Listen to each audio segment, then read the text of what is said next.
Hi, this is Professor Fernandez, and this is video 2 in lesson 18.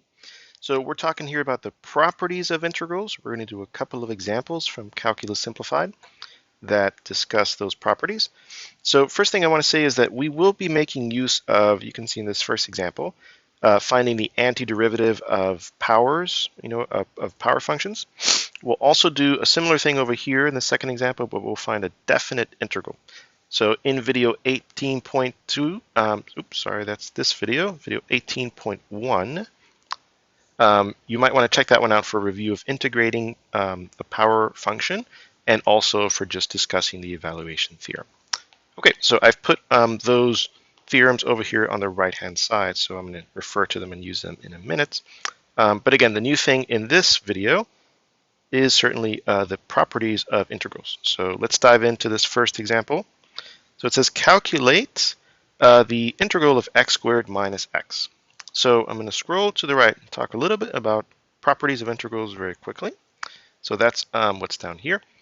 So the integral satisfies basically the same properties that the derivative does. So if you are, supposing that f and g, the functions, are continuous, if you integrate sum of two functions, it's the same as adding the two integrals of those functions. The integral of the difference is the difference of the integrals, and the integral of a multiple is the multiple of the integral. So those properties kind of carry over. And by the way, as I say down here, these rules also hold for indefinite integrals. So I've stated them here for definite, but it doesn't matter indefinite or definite. The second thing is there's a bunch of other properties here that are useful depending on the context. So for example, if you're doing a definite integral and you're integrating from the same number to the same number, like integral from 1 to 1 of x squared, you don't have to actually work that out, right? It's 0, because if you think about what this means back to it being the area under the curve, right, you are starting and ending at the same point, so you're not actually calculating any area. Okay, so there's a bunch of other properties here, right? We'll get to them as we need them in the example. So the ones I reviewed first here are actually the ones that we need for this example. So I'm going to scroll back up and do that example. Okay, so calculate this integral. So the first thing I'm going to notice is that this is a difference of two functions. So I'm going to apply the rule that says that I can split this up into the difference of the two integrals. And then at this point, we're going to use the integral version of the power rule, right? So we talked about that in video 18.1. That tells me that as long as the integrand is a power function, x to the n, then the answer is add 1 to the exponent, divide by the result. Same thing over here, add 1 to the exponent, divide by the result, right? And I just want to note that x is x to the first. So that's how I got this 1 to begin with. And then plus c, because it's an indefinite integral, okay? And then we just add things up here, and that is our indefinite integral. I've been encouraging you throughout the videos since we've been doing this to kind of check your work. So it's a good idea to take this, differentiate it, make sure that you in fact get x squared minus x. It'll be a good check in terms of using your derivative rules, but also a good check that you've done this part correctly. Okay, so that's example 5.13. Let's take a look at 5.14. So this one's a little different. This is a definite integral, so we're going to have to do two things here. First of all, find the antiderivative, capital F of x. And then number two, remember from the evaluation theorem that the definite integral here ends up being capital F of b minus capital F of a. There's an assumption here that the integrand is continuous on the interval a comma b. It is in this case because 9x squared is a quadratic function, continuous everywhere. Square root of x is also continuous on its domain, which is from non-negative real numbers. So starts at 0 and goes on forever. So this is just a quick check to make sure we can use the evaluation theorem, and we can. So let's run through the first part here. How do we find the antiderivative? So we're looking here at this integrand. We're going to go off here and find the antiderivative of this function. To do that, first thing I'm going to say is, well, let's use one of the properties of the integrals, right? So we can split this up this way. Great. And then we can split it up again. We can pull out the 3 here, and we can pull out the 9 here.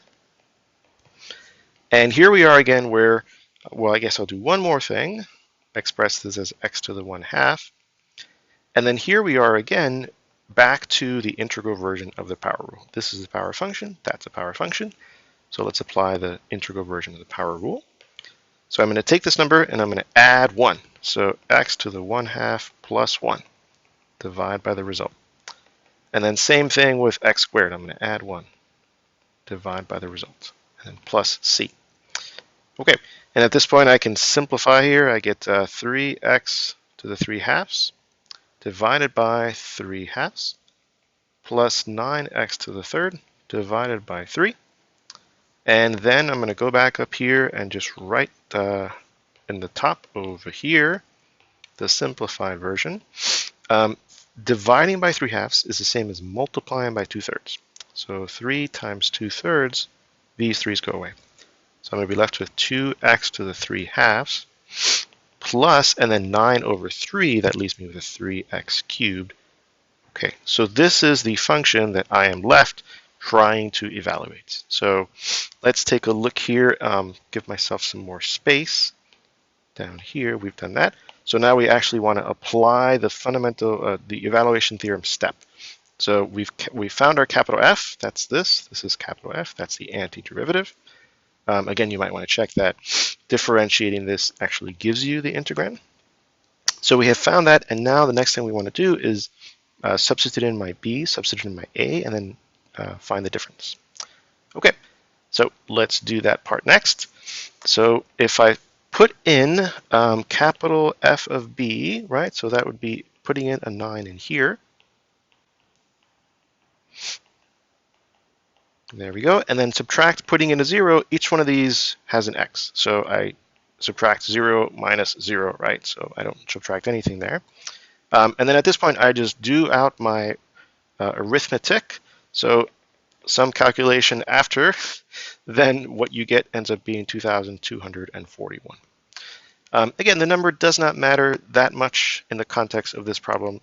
The question was to calculate. It wasn't really to interpret, or, certainly if we graph this function, because it's positive on this entire interval, then we can interpret this number as the area under that graph and, above the x-axis between x equals 0 and 9. But we weren't asked to do that. That's just getting a sense for what this number would mean. So to zoom out then, a couple of takeaway points.